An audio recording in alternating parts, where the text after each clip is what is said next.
Flawedcast number 70. Welcome to Clown World.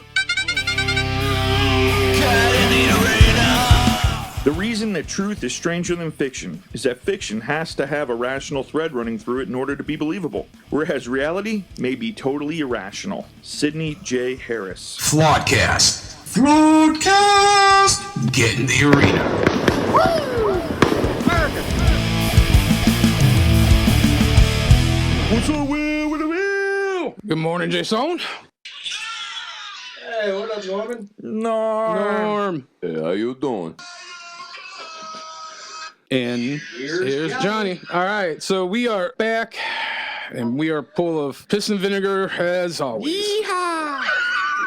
So, I want to welcome everyone listening to another fun-filled, triggering episode of Flawedcast, and we're going to hit it real quick, but just want to thank everybody for listening. We've been growing on Instagram, oddly enough, and Gab, and we are back on Parler. Parler is back. Marler's back. Well, either we're back or they're back or whatever. You're like a little white snake to start your day. That's what she said. We are currently everywhere you can listen to podcasts, Flawedcast Daily, Apple, Spotify, Google Play. We currently are on YouTube for now. It seems like we keep putting stuff up, they keep taking it down. So it's like 99 bottles of beer in the wall. Exactly. What's funny is that YouTube sits there and I think waits for our episodes to come by, and they always are like, I see you guys to drop by, and then they put us right down the crapper. Yeah, right. I see you. Thanks for playing. Right, but we're doing good on Rumble, and we're going strong there. So make sure you subscribe, make sure you share. I feel like we're doing our still doing my daily Flawed vlogs. FlawedInc.com, info at Flawed Inc. We're currently on all the Project Mockingbird social media, Facebook, Instagram, Twitter, and we're doing well on Gab. We are back on Parler and MeWe. All right, well, let's get this show on the road. Yeah, let's get into this. So let's take our right hand, place over our left heart. I pledge allegiance to the flag of the United States of America and to the republic for which it stands, one nation, under God, indivisible, with liberty and justice for all. In this episode, we are going to officially welcome you guys to Clown World. And if you didn't already know, we're at this place where we've turned the corner. We have entered this event horizon where I personally don't think we can turn things around unless there is a solidarity in genuine repentance and a absolute 180-degree turn in the direction we're going and heading back towards the Almighty. Renouncing the evil globalist Luciferian death cult world that we are now in, and more so celebrating. Things are just going to get worse and worse. I wonder what Mr. Joe Pesci would have to say about that. Like I'm a clown, I amuse you, I make you laugh, I'm here to amuse you. So we're going to be talking about Clown World today. and we got a couple rules to live by in Clown World, and we are going to thank Mr. George Orwell, who in his wonderful masterpiece 1984 laid out for us. But here we go. It says, war is peace, freedom is slavery, and ignorance is strength. The absolute inversion of reality that we are now living in. So, Bill, I actually prepared for this. I read through the notes. I know it's crazy that Jason prepared. Well, I'm impressed. But I felt bad for last week, so I thought maybe I'll come prepared today. Okay. Plus, honestly, I quit drinking last night at like 7:30, which is unheard of for me. Why would you do that? Because I wanted to be rested up for today. I wanted to be prepared.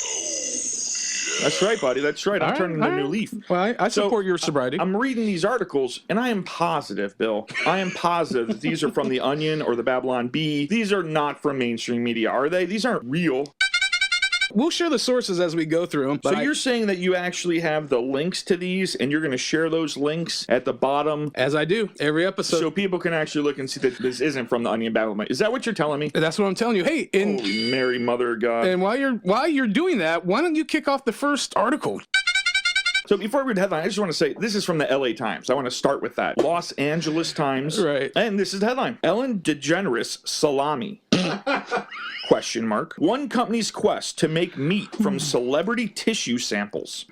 It may sound like the makings of a bad science fiction movie, a company that harvests human tissue to make meat products such as salami. But a new startup called Bite Labs is claiming to want to make human test tube meat a reality, and they want to use celebrities to do it. At the moment, our primary goal is to provoke discussion and debate around topics of bioethics and celebrity culture, said Martin from Bite Labs team.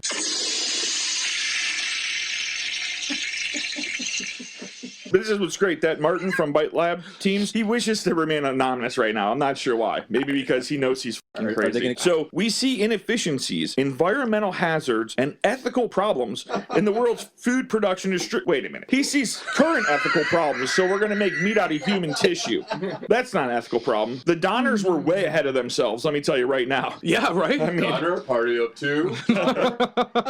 Does it come with a bottle of Chianti and some fava beans?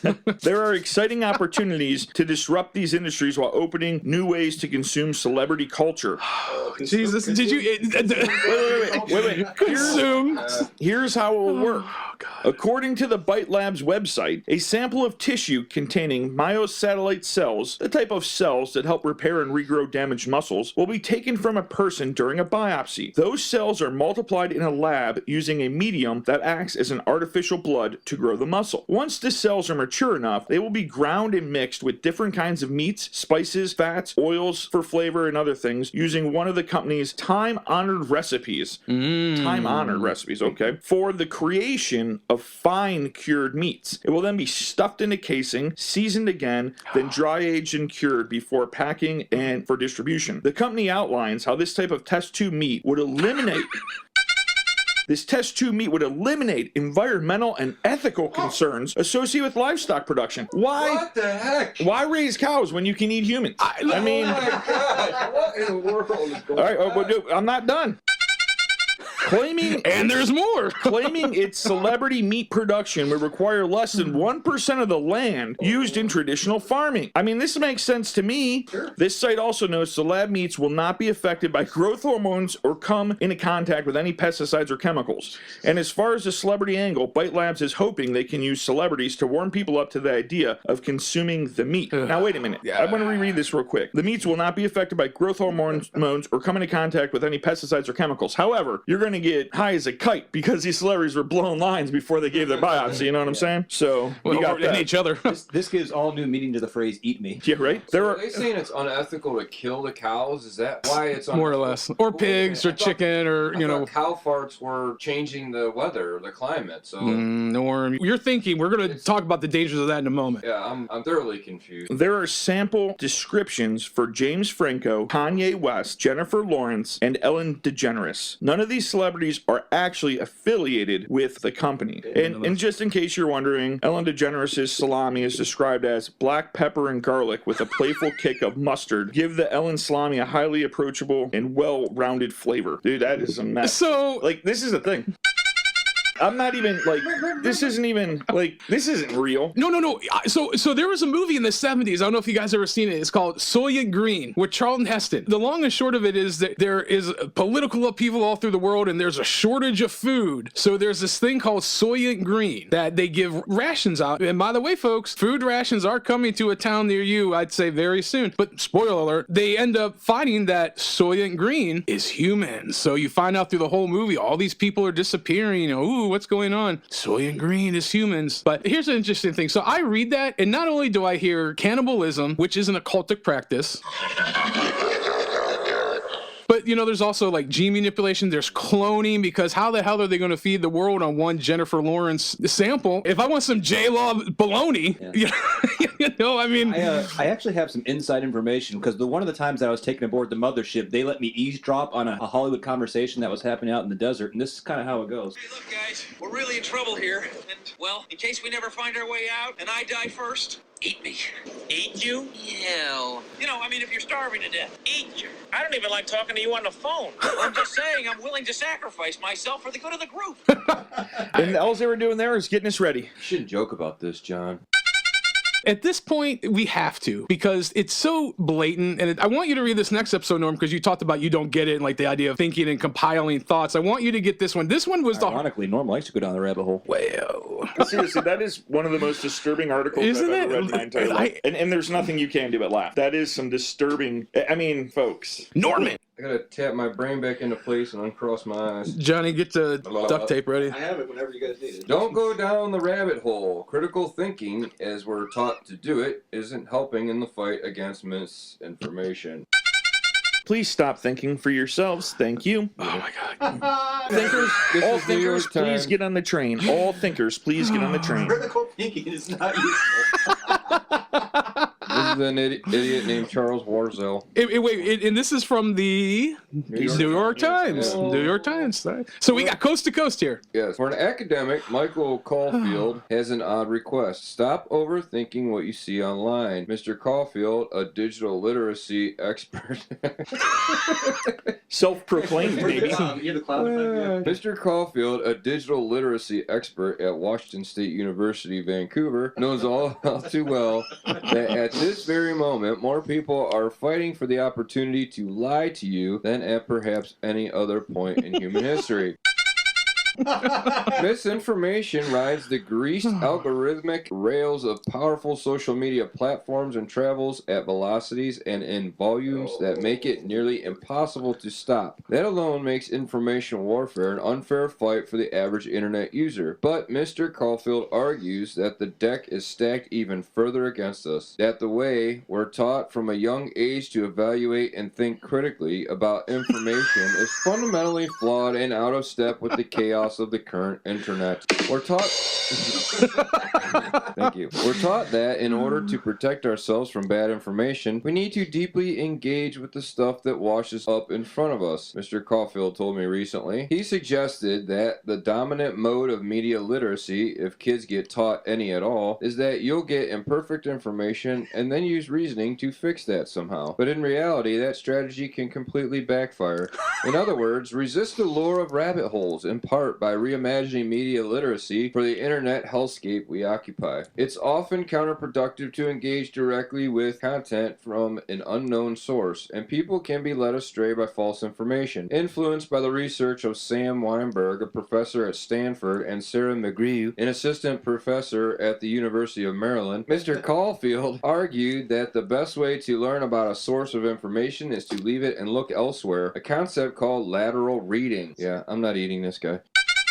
Even with good intentions, you run the risk of misunderstanding something. Our current information crisis, Mr. Caulfield argues, is an attention crisis. The goal of disinformation is to capture attention, and critical thinking is deep in attention, he wrote in 2018. People learn to think critically by focusing on something and contemplating it deeply, to follow the information's logic and the inconsistencies. That natural human mindset is a liability in an attention economy. It allows grifters, conspiracy theorists, trolls, and savvy attention hijackers to take advantage of us and steal our focus. Whenever you give your attention to a bad actor, you allow them to steal your attention from better treatments of an issue and give them the opportunity to warp your perspective, Mr. Caulfield wrote. One way to combat this dynamic is to change how we teach media literacy. Internet users need to learn that our attention is a scarce commodity, that it is to be spent wisely. In 2016, Mr. Caulfield met Mr. Weinberg, who suggested modeling and the process after the way professional fact-checkers assessed information. Mr. Caulfield refined the practice into 4 simple principles. Number 1, stop. I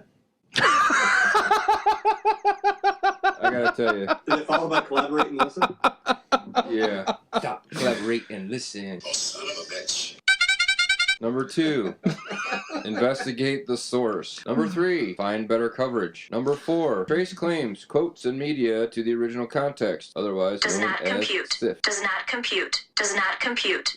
This is, Self-destruct sequence activated. my God, this is just such a blatant. If you can't understand the absolute insultive nature and the criticizing of the reader that is going on here, I feel very, very sad for you. I Critical. will eat your humans. I will eat your humans. Thank you, government.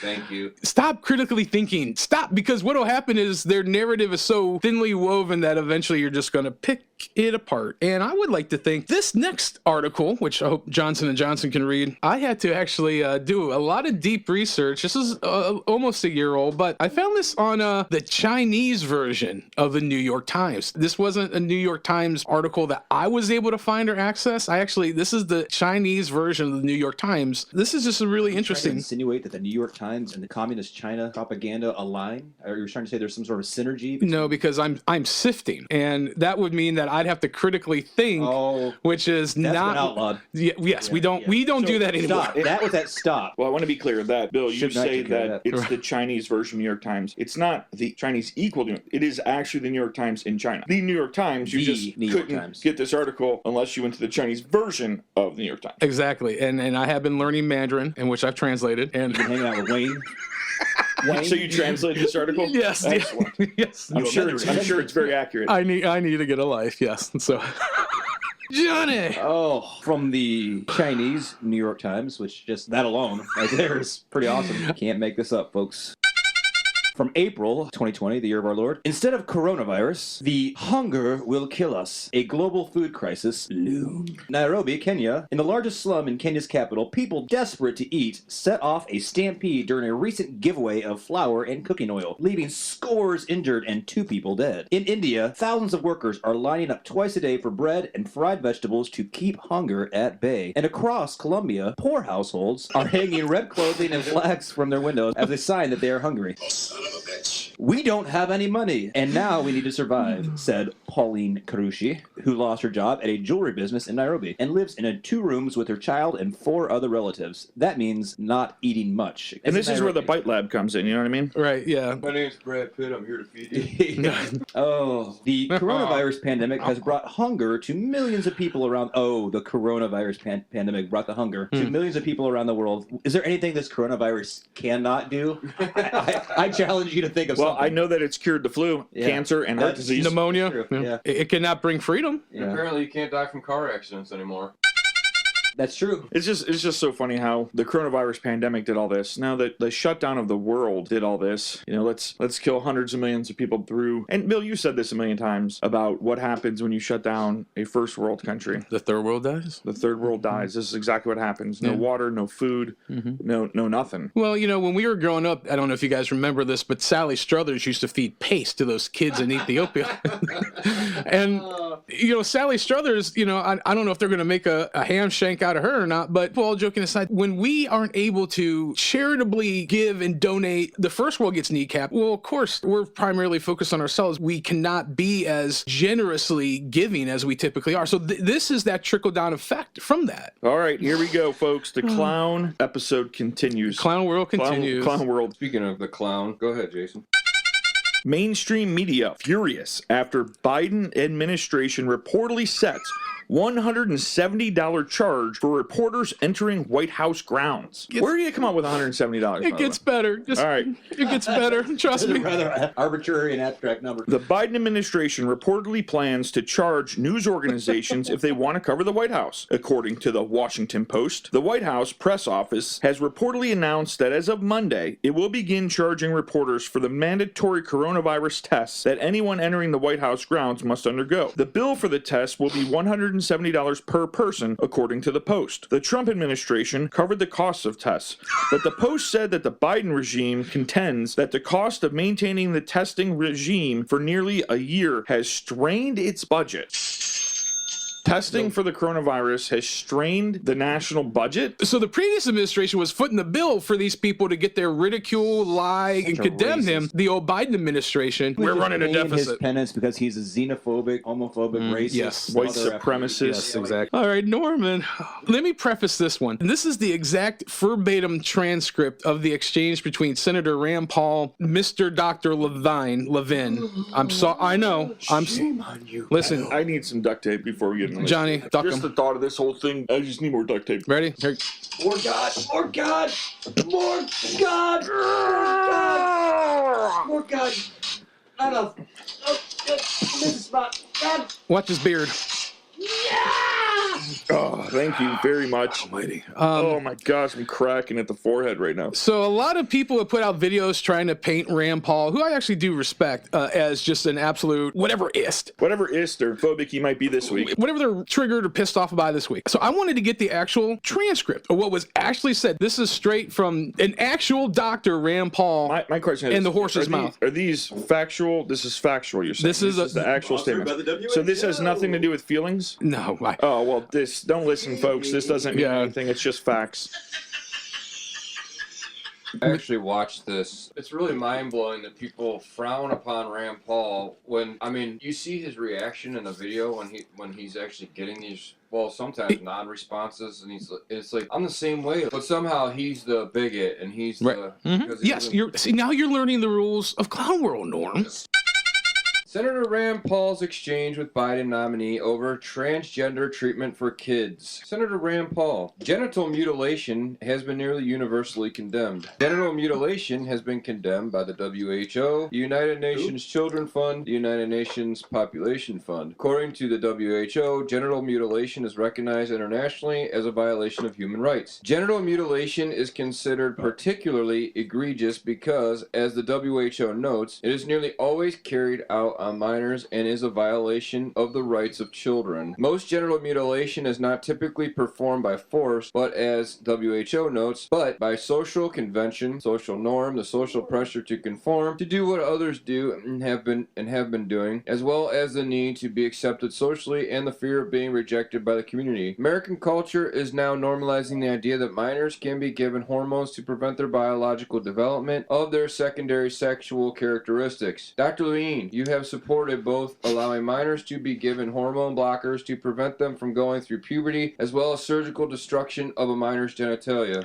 Yeah, I'm already getting pissed. Like surgical mutilation, hormonal interruption of puberty can permanently alter and prevent secondary sexual characteristics. The American College of Pediatricians report that 80% to 95% of prepubertal children with gender dysphoria will experience resolution by late adolescence if not exposed to medical intervention and social affirmation. Dr. Levine, do you believe that minors are capable of making such a life-changing decision as changing one's sex? Dr. Rachel Levine. Well, Senator, thank you for your interest in this question. Transgender medicine is a very complex and nuanced field with robust research and standards of care that have been developed. And if I am fortunate enough to be confirmed as the Assistant Secretary of Health, I will look forward to working with you in your office and coming to your office and discussing the particulars of the standards of care for transgender medicine. He memorized that answer, by the way. Rand Paul continues. The specific question was about minors. Let's be a little more specific since you evaded the question. Do you support the government intervening to override the parent's consent to give a child puberty blockers, cross-sex hormones, and or amputation surgery of breasts and genitalia? You have said that you're willing to accelerate the protocols for street kids. I'm alarmed that poor kids with no parents who are homeless and distraught, you would just go through this and allow that to happen to a minor. I would hope that you would have compassion for Kira Bell, who's a 23-year-old girl who was confused with her identity. At 14, she read on the internet about something about transsexuals, and she thought, well, maybe that's what I am. She ended up getting these puberty blockers, cross-sex hormones, and she had her breasts amputated. But here's what ultimately she says now. And this is a very insightful decision from someone who made a mistake, but was led to believe this was a good thing by the medical community. I made a brash decision as a teenager, as a lot of teenagers do, trying to find confidence and happiness, except now the rest of my life will be negatively affected. She said, adding that the medicalized gender transitioning was a very temporary, superficial fix for a very complex identity issue. What I'm alarmed at is that you're not willing to say, absolutely, minors shouldn't be making decisions to amputate their breasts or to amputate their genitalia. For most of our history, we have believed that minors don't have full rights and that parents need to be involved. So I'm alarmed that you won't say with certainty that minors should not have the ability to make the decision to take hormones that affect them for the rest of their life. Will you make a more firm decision on whether or not minors should be involved in these decisions?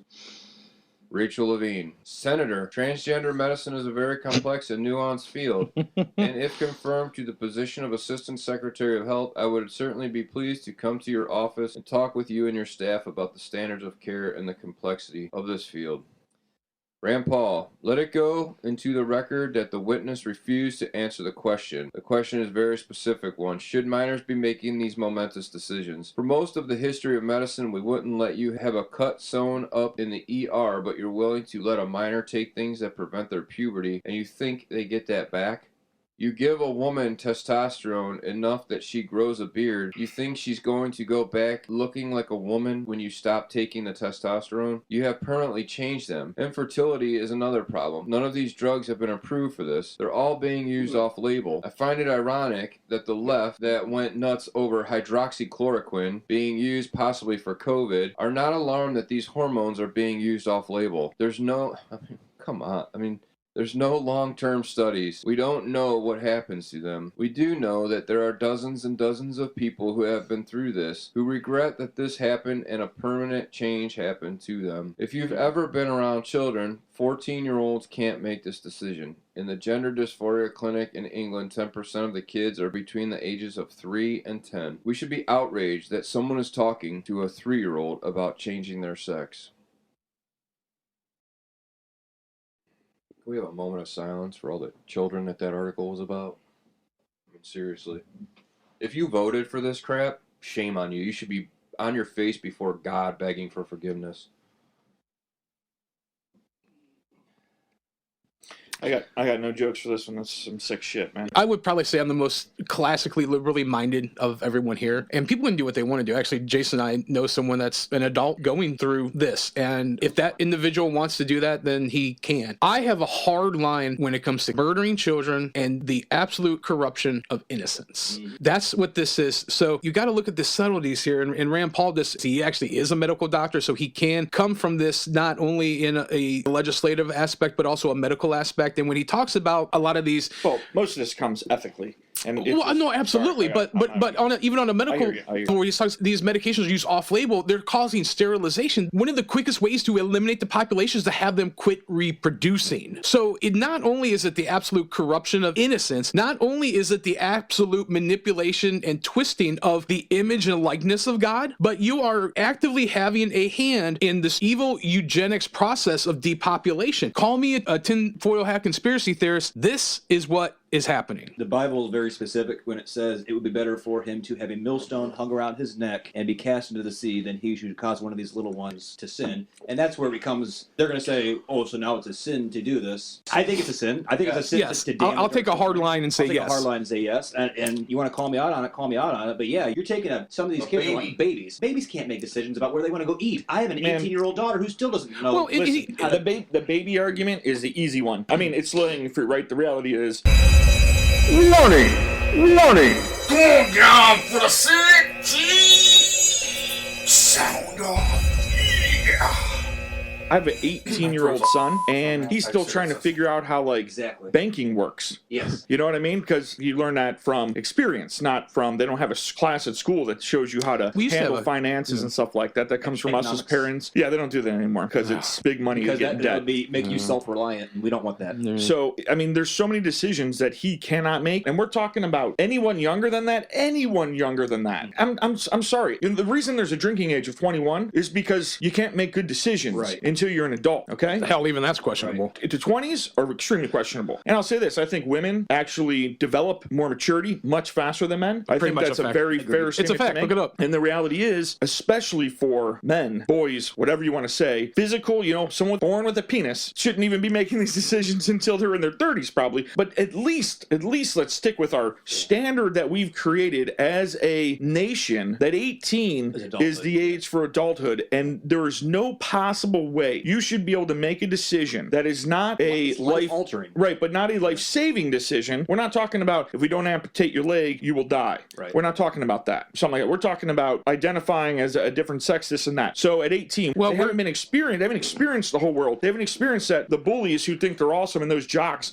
they're the ones who end up on drugs, heroin and shit because they're so distraught because they're not the man anymore or the girl, right? They're not the stud anymore once you get out of school. There's too much competition. You don't have 300 people or 2,000 people. You have the whole world. And the folks that were picked on or felt they were nerds or outcasts get into the real world and all of a sudden they realize, oh, I'm not an outcast. There's millions of people like me. I'm actually the normal one. And we're trying to say why they're in this tiny little bubble before they have any experience of the real world at all, that they can make a decision, they could cancel out their parents' decision. The state can cancel out their... Right, that is just a little bit of research. You will uncover that most people that go through this type of surgery, the overwhelming majority, more than half of them end up committing suicide because, I was going to ask you. right, because just like this girl, she said it was a superficial temporary fix for an identity crisis that we at one point or another, many times I would say, if we're being honest, you go through and have that identity crisis. And, and what she's saying right there is, this isn't a physical problem, this is a mental problem. it's a heart problem. And Yes. a heart problem, whatever. And this is the major problem with what's going on in our nation right now. We want to solve everything with physical solutions, right? Let's don't fix the mental problem that's out there. Let's just do whatever's easier physically to camouflage it, to be superficial, put a Band-Aid on it until it bleeds through the Band-Aid, right? We just discard things. We say, hey, here's a pill, numb yourself, and don't deal with the root cause. Well, shit, taking some pills is better than physically. No, I agree. But when you have a deep emotional scar, that just doesn't heal overnight. No. But Well, I agree. You're talking about years and years of therapy.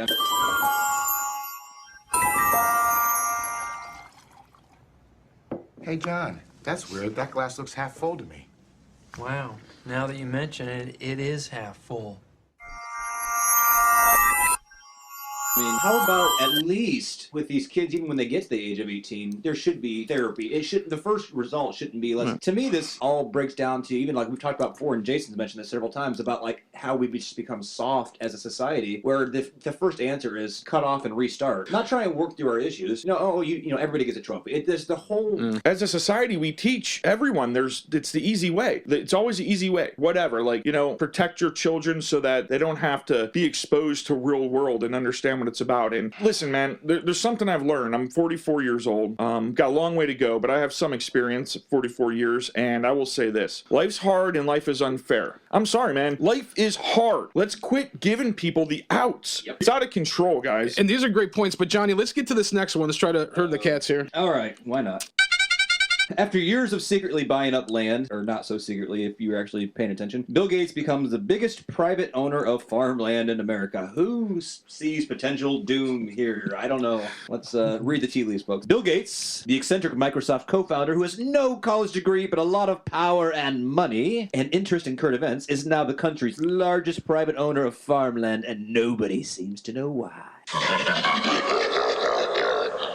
That guy knows why. According to the Land Report, which tracks statistics on major property ownership, Gates and his wife, Melinda, over the years have quietly purchased, get this, a staggering 242,000 acres of farmland and an additional 27,000 acres of non-farmland across 19 states. His U.S. real estate portfolio includes swaths of fertile lands from the Pacific Northwest all the way to the Southeast. Gates owns about 16,000 acres of lush plots in Washington State, 69,000 acres in Louisiana, 48,000 in Arkansas, or Arkansas if you want to ask some people. He recently paid a hefty price tag of roughly $171 million for a 14,500 acre spot in the Evergreen State, according to the Tri-City Herald, while the website for Bill and Melinda Gates Foundation states that the enterprise has a significant interest in agricultural development, and there are quotes for all of you who can't see what I'm actually doing because I'm pantomiming like we have a video camera in here. We don't. It isn't clear if any of the land owned by the techie is being used for that purpose. Blurbs on the foundation website also offer little clarity on what, if any, of that even means. The site goes on to talk about climate change, of course it is, gender disparities, and touches a lot on the agricultural situation in Africa. But people who are reading the news that the guy behind Windows now is the largest farmer / potential non-farmer in the country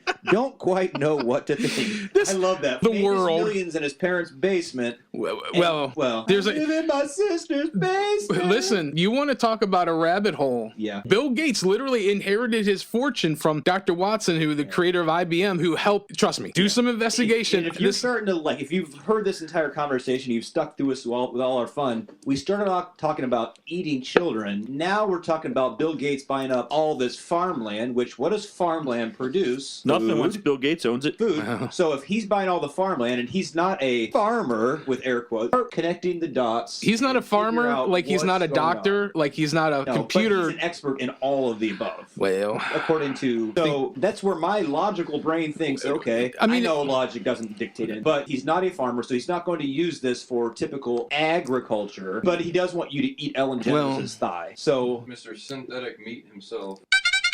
I don't know who wants to do the next one. Coca-Cola slammed for diversity training that urged workers to be less white.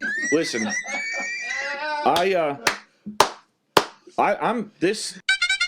I'm sorry, our Coke is a white.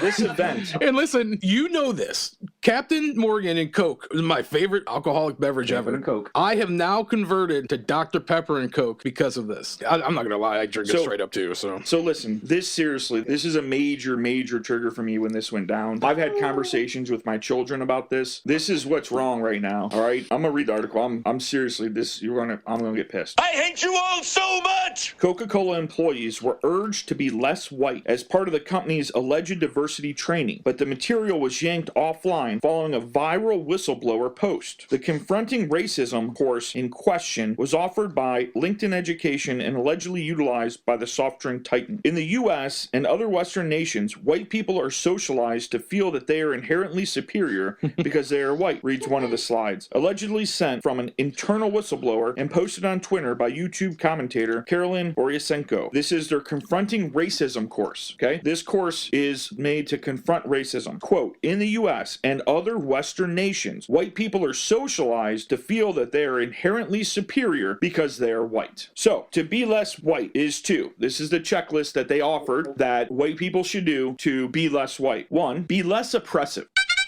2, be less arrogant. 3, be less certain. No, it gets better. Be less defensive. This is my favorite. Be less ignorant. Basically, if you're white, not only are you a white supremacist, you're ignorant. You're automatically a racist and you're ignorant, according to Coca-Cola. Be more humble. Listen. Believe. Except don't believe in Jesus. Just believe whatever the we say. Believe what we tell you. It's what Orwell referred to as doublethink. Break with apathy. And break with white solidarity.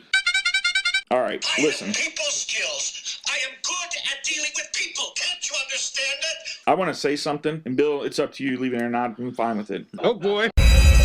Warning! I'm going to tell you how racism really is in this country. John, will you please read what racism is? A belief that race is a fundamental determinant of human traits and capacities, and that racial differences produce an inherent superiority of particular race. All right, so when you read the definition of racism, it doesn't give one race against another race, right? It just says, but any race. Superiority, yeah. Right. So I'm really sick of being called a racist because I'm white, okay? I'm proud of my heritage. My grandma's off the boat from Italy. They came here after slavery was done, had to fight to become, not fight, but work hard, put the time in to become citizens of this country. And I'm someone something, or I don't like someone because of their color. It doesn't make any sense to me. I'm sick of being labeled something. And let me tell you who's labeling me. The left is labeling me. And I'm not saying Democrats, because there are plenty of Republicans that are left. The reality is this, and this is something that you have to take in consideration. The majority of people in the United States happen to be of the white race. I mean, I'm sick of hearing this. There are opportunities out there for everyone. And I'm a racist person because I happen to be white. And I'm just absolutely fed up with it. I'm sick of hearing people say that I'm racist. And I just get lumped into this racist shit. I believe there is a master race. I've said it a bunch of times on this. It's the human race. Color means absolutely nothing. I've never thought that way. But yet, because I'm a white male, I obviously don't think that way. I'm obviously a racist. And I need to be less ignorant. I'm not ignorant. The person who wrote that fucking slide is ignorant. And they're trying to be controlling and think for me. They're trying to push a freaking issue that isn't an issue the way they make it out to be. Is racism real? Racism is real. So is bigotry. So is feminism. All those things are real, and we can make them as big as we want. All I got to do is own a media company and push whatever narrative you want. This is why that article says to stop thinking for yourself when you're reading on the internet. Just believe whatever the hell they're telling you. This is the most disgusting, heinous shit. This is 100% exactly what happened in Nazi Germany on a different level because they didn't have the technology and they didn't have the computers and internet and all that shit. But this is the same thing. No, you're exactly right. Programming.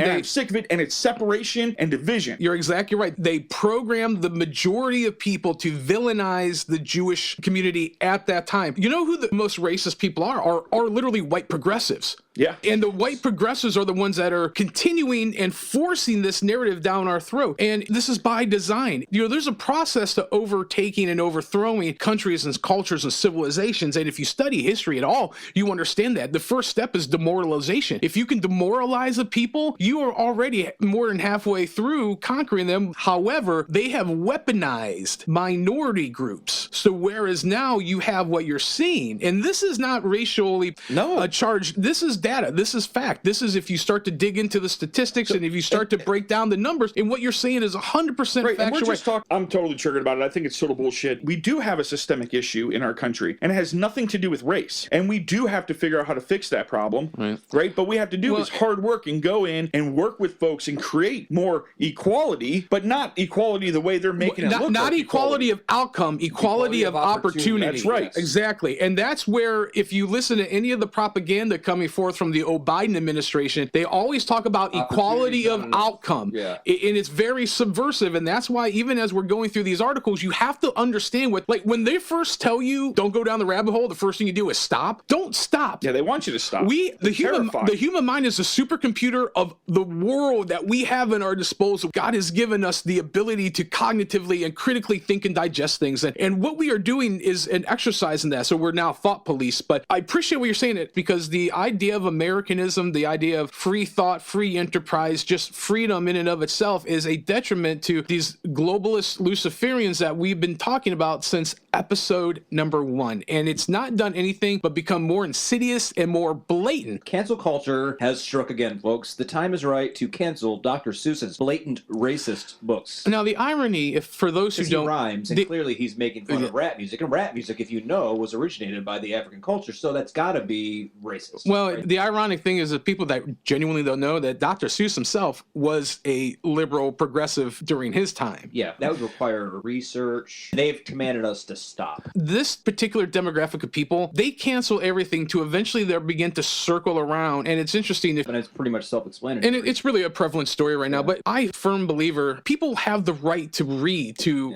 learn what they want. Like, even if someone wants to own Mein Kampf, like, okay, that's your right. I'm not going to restrict that. I hate the idea of censorship, even if it's something that I don't agree with. Yeah. Biden, the Supreme Chancellor Biden, blasts Texas and Mississippi lifting mask mandates. Big mistake. And Neanderthal thinking is what Joe Biden claims. He wasn't happy to hear about Texas and Mississippi. By the way, not only did he do that, he goes on to say that he's going to use his presidential power, oversee the states' rights to govern their own people, which is completely unconstitutional. The verbiage that they're using is we are so close to the finish line, it's irresponsible to do this now. Well, if we were... Okay, so we were close to the finish line when you said we needed a few weeks. No, I'm sorry. Let's say we go to a hospital or a nursing home. Sure, wear your mask. Go to a restaurant where it makes no logical sense whatsoever that you have to walk in wearing one, sit at a table 10 feet away and take it off, and suddenly you're in the mask doesn't matter zone. I mean, this is fantasy land. This is so illogical to even think of it that way. Why can't we just use simple logic to dictate the terms of how we're going to roll forward? Even on an individual basis, people, they want to wear a mask. Honestly, God bless them. I don't care. I don't need to be parented, and I don't need to be parented by Big Brother. I don't know what's happened other than we've been habitualized, we've been conditioned now. Oh, gotta get my phone, gotta get my keys, gotta get my mask. And it's... crap, I forgot my mask. If you want to wear a hazmat suit, go to Walmart, which actually might not be a bad idea. Well, yeah, that's logical. That's when you stop, collaborate, and listen, and say, you know what? But, yeah, I don't want to catch. But listen, God bless you, do that. But don't infringe upon my right. You know, you can read and you can laugh at this stuff, and we have to laugh at it at this point because it's so surreal. We're tired of crying. Right. This is a quote from 1984, and I think it's so eloquently where we are at. It's something that I've been talking about. Like, we as the people need to stand up. So, Johnny, go ahead, and if you don't mind. Absolutely. If there was hope, it must lie in the proles. Because only there, in those swarming, disregarded masses, 85% of the population of Oceania, could the force to destroy the party ever be generated. The party could not be overthrown from within. Its enemies, if it had any enemies, had no way of coming together or even identifying one another. Even if the legendary brotherhood existed, as just possibly it might, it was inconceivable that its members could ever assemble in larger numbers than 2s and 3s. Rebellion meant a look in the eyes, an inflection of the voice, at the most, an occasional whispered word. But the proles, if only they could somehow become conscious of their own strength, would have no need to conspire. They need only to rise up, shake themselves like a horse shaking off flies. If they chose, they could blow the party to pieces tomorrow morning. Surely, sooner or later, it must occur to them to do it. The power lies in we the people. And like, I think how Orwell put that, and that's the same thing. Like, if collectively, if people could just understand that. Right. If we really understood what we the people means.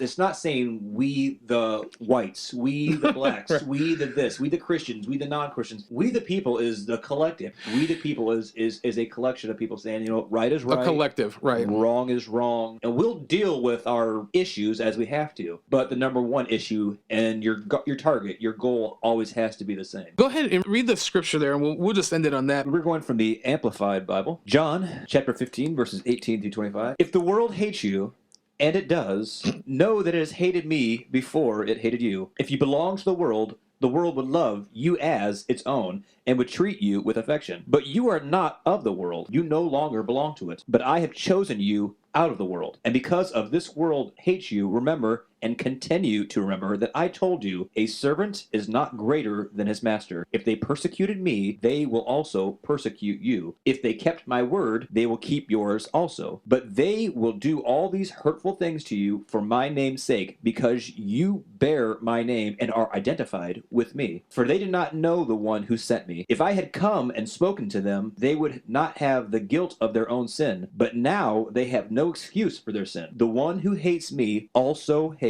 my Father. If I had not done among them the works, attesting miracles, which no one else ever did, humble brag by Jesus, he's allowed to, they would not have the guilt of their sin. But now the fact is that they both have seen these works and have hated me and continue to hate me, and my Father as well. But this is so the word which has been written in their law would be fulfilled. They hated me without a cause. There is so power much there. Yeah. You know, as I read this, you know, Jesus said, I am the way, the truth, and the life. When you understand and you behold the idea of truth and freedom and these purposes and these reasons that Christ came, you understand that when you fall in love with Christ, you fall in love with those things. That's why if you listen to the exchange between Rand Paul and that other guy, that it is an absolute abomination to the image and likeness of God. And if you are one that you feel this, other than vomit, but you feel this this thing rise up in you and say, no, this is wrong. There is something in me that needs to stand against this. I would reckon that you at some point, at some level, at some degree, understand that there is an almighty creator God that put things into orbit and created things and has, since the foundation of existence, put things in a proper order. And if you understand that, then you also have to understand that as there is light, there is darkness. And the purpose of darkness is to challenge the light and to corrupt the light, to diminish the light, to alter the light. And we are engaged in war. We are in a technotronic war. We are in a spiritual war. We are in a war of words. We are in a war of attrition. And it's so hard to wake people up to this. Jason and Norm had to leave, so it's just Johnson and I. We triggered Jason and Norm, and they left. What kind of clothing thoughts do you have, Johnson? Yeah, honestly, what I'd like to take away is I don't want to believe that common sense and logic is dead. I think that it's like any other muscle. It's something you can exercise. So folks, use logic, use common sense. Try and not just listen with your ears. Try and listen with your brain. Apply the more God theory to it. Love each other, love your neighbors, do the right thing. I know it's so hard to do that. In this world, you will have tribulation, but be of good cheer. Be of good cheer. I have overcome the world. All right. Well, on that note, when glass half full as I can get on this one. In a podcast filled with being less white and eating Glenn, that's all I got. We here are your tour guides of Clown World. So, thank you for listening. Please make sure you follow us. We're on every place you can listen to podcasts for now. I think we're on YouTube. Flawedcast, Flawedcast Daily, Flawding.com. You can find my daily Flawed vlogs. Please share, please subscribe on the Project Mockingbird social media, Facebook, Twitter, Instagram. We're back on Parler. We're on Gab. Baby. And we're on MeWe. Ring the bell on Parler, baby. Yes. Ring the bell. Yes, please find us there. Flawed Inc., Flawedcast. Rumble Tuna. Let me know how that Ellen DeGeneres salami is. Yeah. Enjoy that taste of life. Finger looking good. That slicey taste of life. A little Shantae. Oh, God almighty. We out.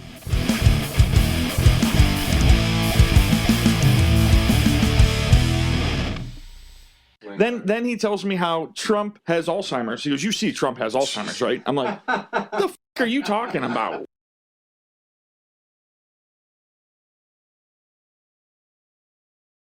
We don't know if it's a mothership because we don't know the gender. Yeah, just the ship.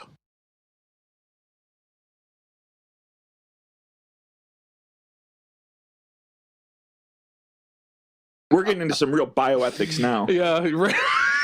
When we have a little get together this summer and we lay out our biolab meats or whatever the hell it's called, we're gonna be eating. What flavor do you have? Oh, I have Helen DeGeneres. What flavor do you have? Right. Oh, I'm having a little James Franco bologna, thank you. Tastes like a little Faith Hill, if you ask me. Yeah, there we go. Maybe we can get. Maybe by that time the summer comes, we can they'll have hot dogs and hamburgers. We can roast. We can grill Ellen DeGeneres over the fire. Yeah, maybe we'll have some Mike Tyson chicken. And think, see what I did there? Mike Tyson chicken. Mike Tyson chicken. We'll be saving the earth. That's what's cool about it. Yes. At Christmas time, we can Brad Pitt roasting on an open fire. This is